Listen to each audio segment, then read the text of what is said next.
Welcome to Sinister States. Night shift at Black Ridge Penitentiary was supposed to be quiet.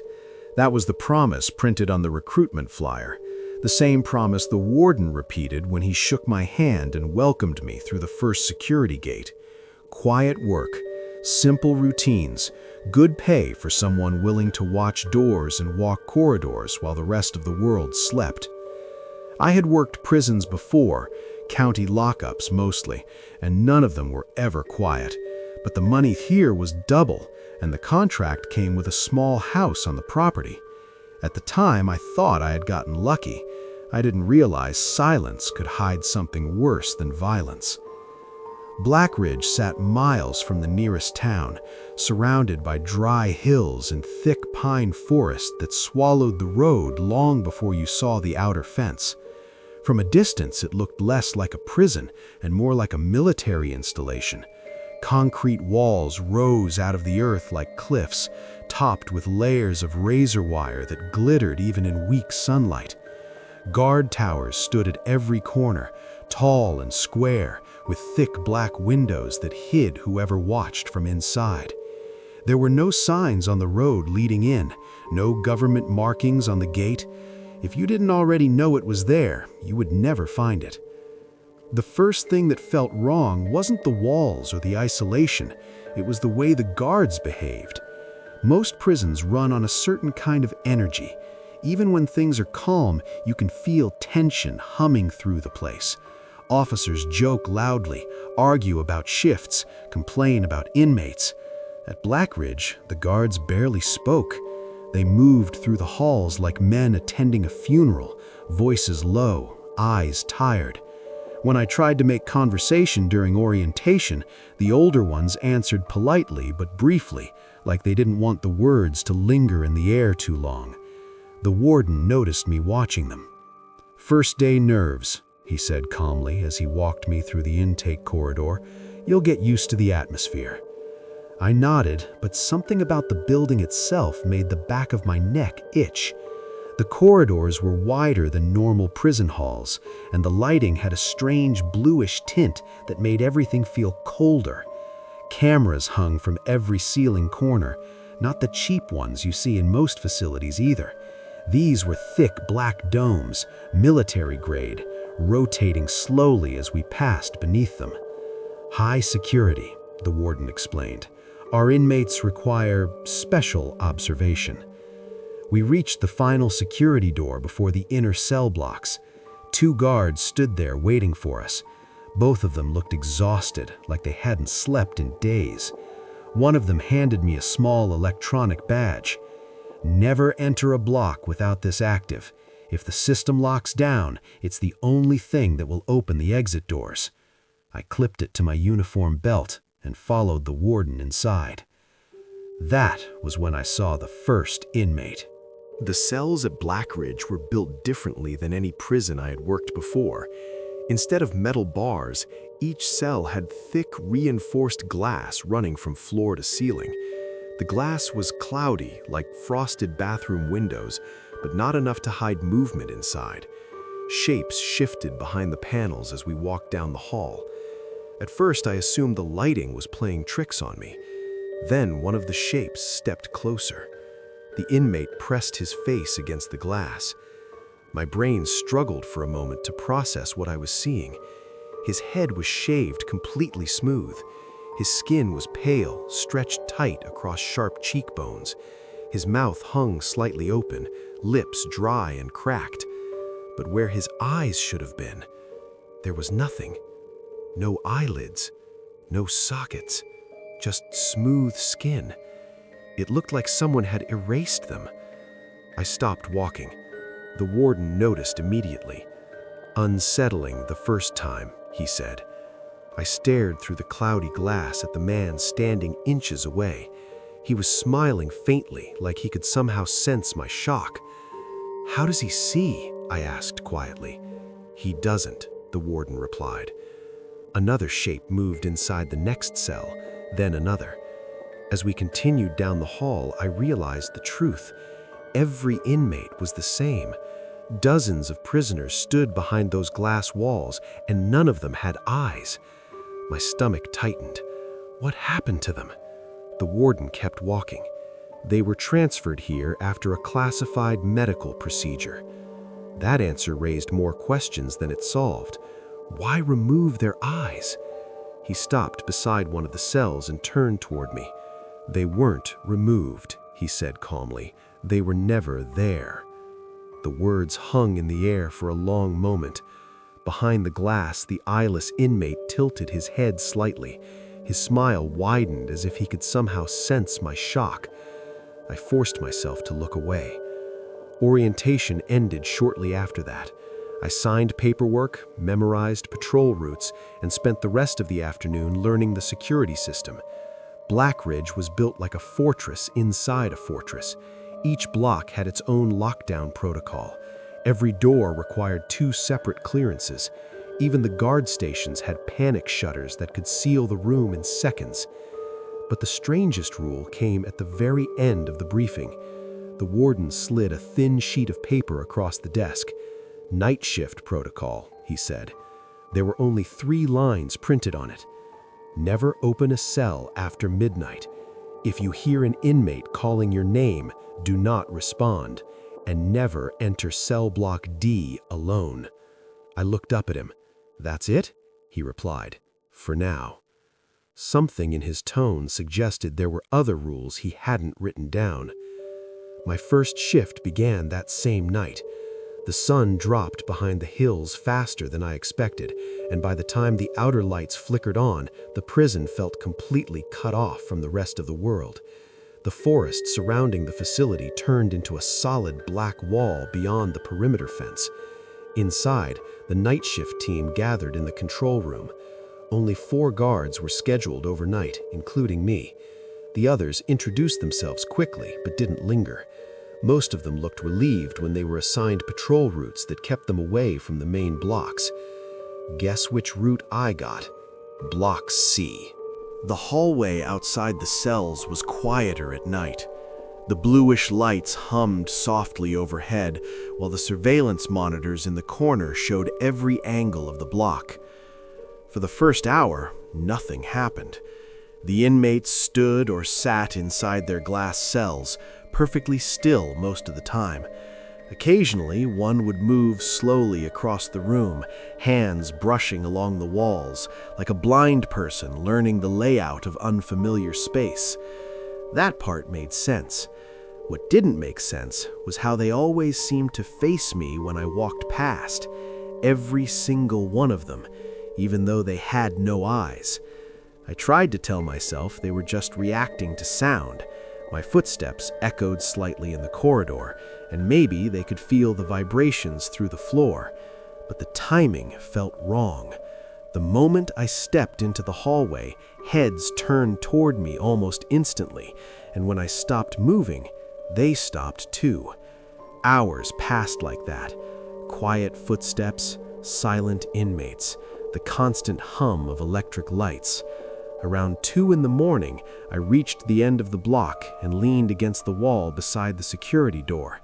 My radio crackled softly with routine updates from the other guards. Everything seemed normal. Then one of the inmates spoke. "Officer?"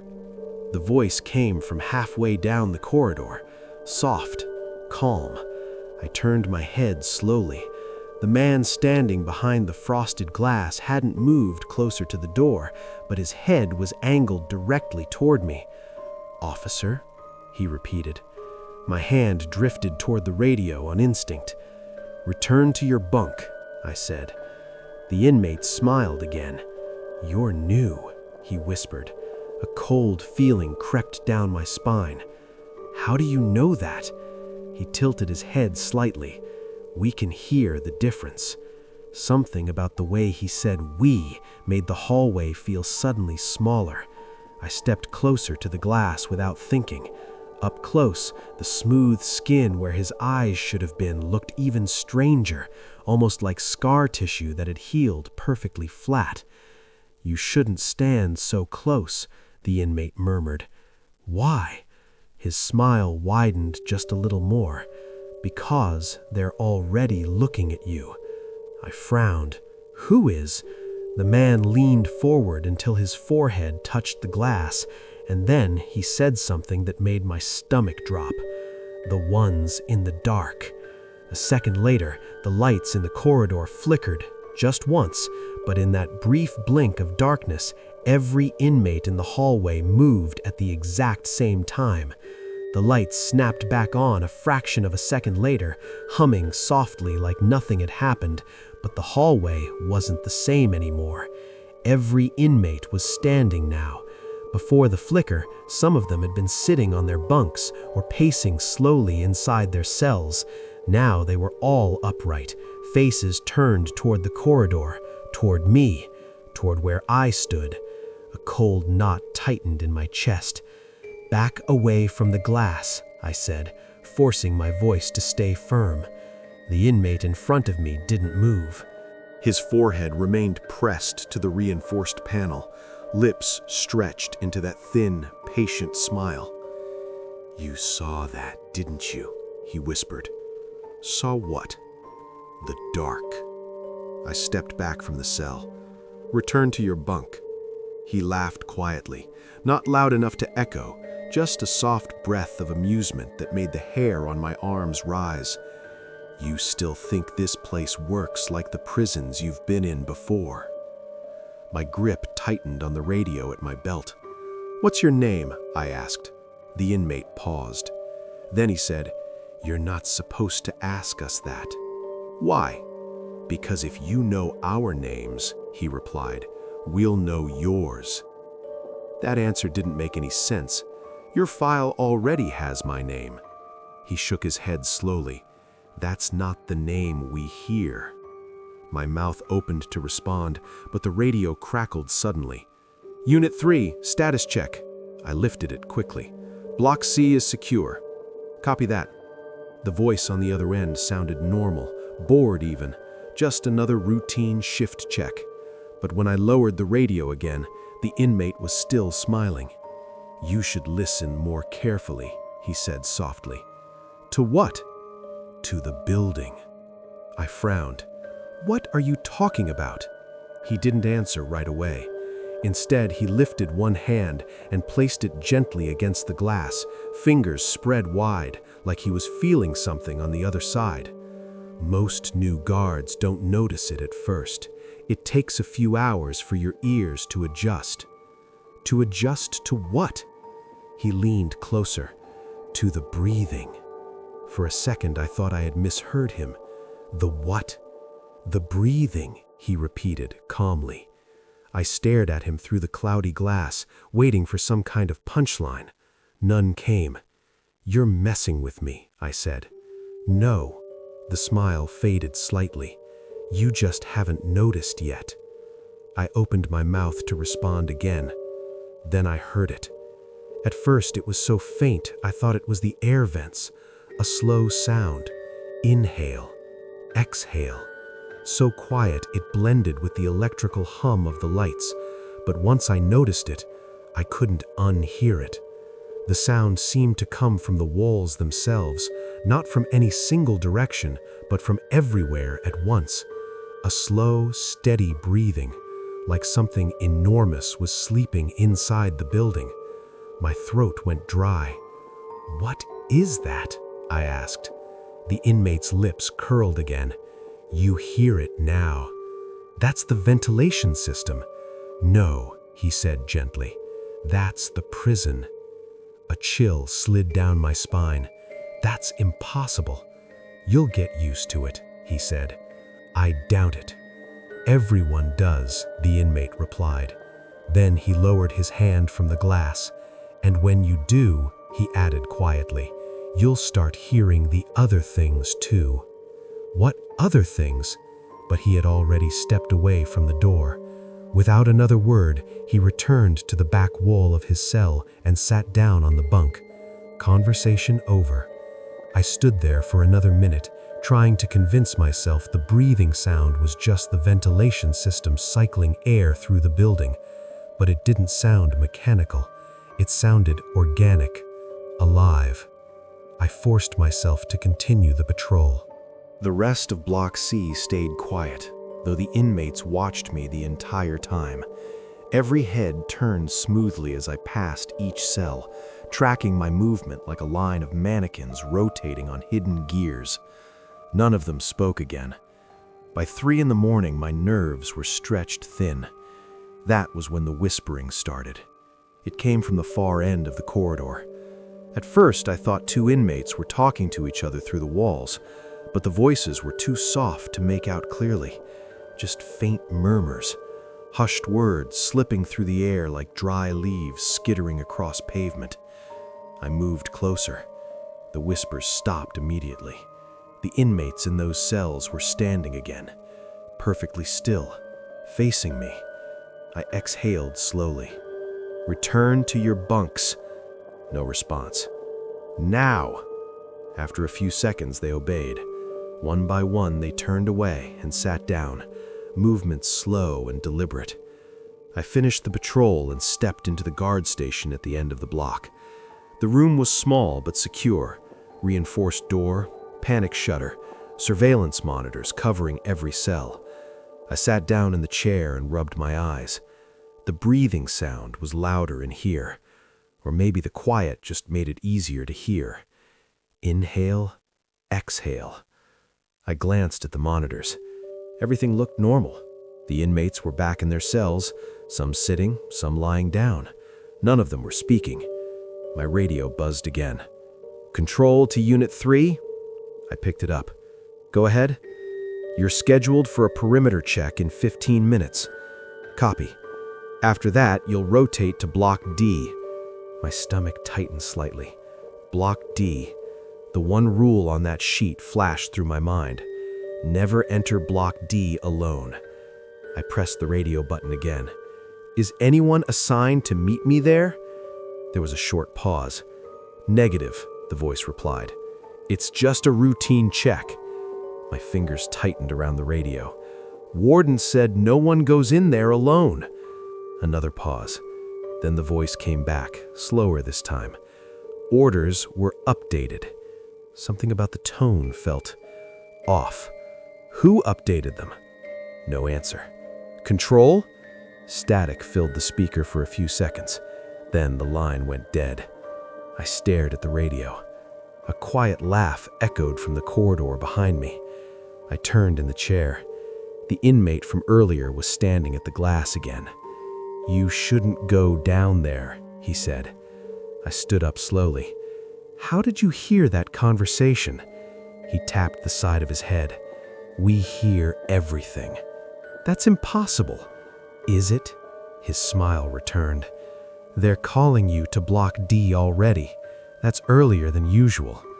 "What do you mean earlier than usual?" "For a first night." My heart skipped. "What happens in Block D?" He tilted his head. "Did you not read the files before you took this job?" "They didn't give me any files." "That figures." He leaned closer to the glass.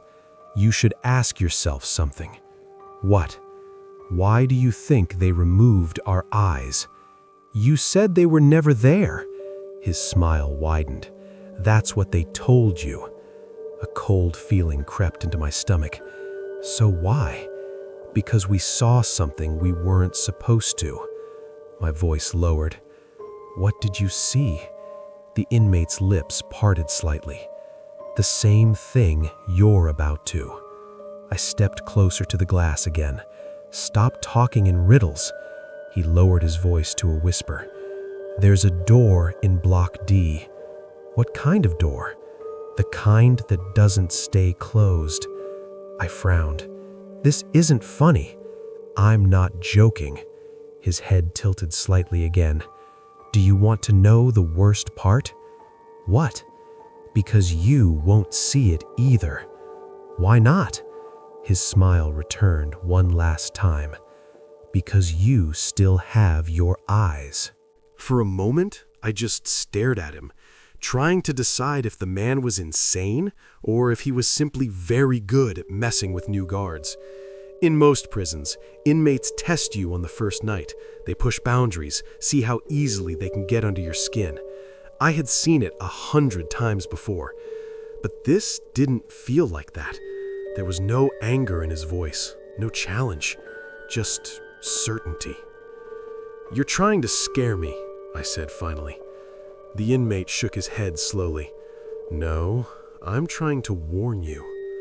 I folded my arms. "About Block D," he nodded.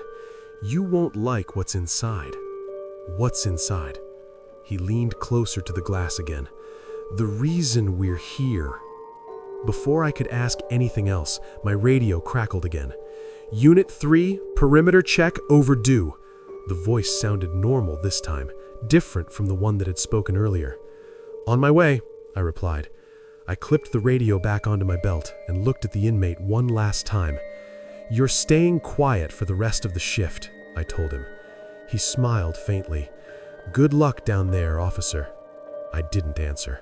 Instead, I stepped out of the guard station and walked toward the security door at the end of the block. As it slid open with a low mechanical hum, I realized something strange. The breathing sound in the building had gotten louder. Inhale. Exhale. Slow. Heavy. Almost like the prison itself was becoming more aware the longer the night went on. I forced the thought out of my head and continued down the corridor toward the outer exit. The perimeter walk took about 20 minutes. The outside air was cold and dry, the moon hanging low above the hills. From the yard, Black Ridge looked even more imposing than it had earlier that day. The concrete walls rose into the night like a fortress built to keep something terrible locked away. Or maybe locked in. The towers were manned, though I couldn't see the guards clearly behind the thick tinted windows. Floodlights illuminated the fence line in long white beams that cut across the gravel paths and barbed wire. Everything looked normal. Too normal. I finished the loop and re-entered the main building through the south gate.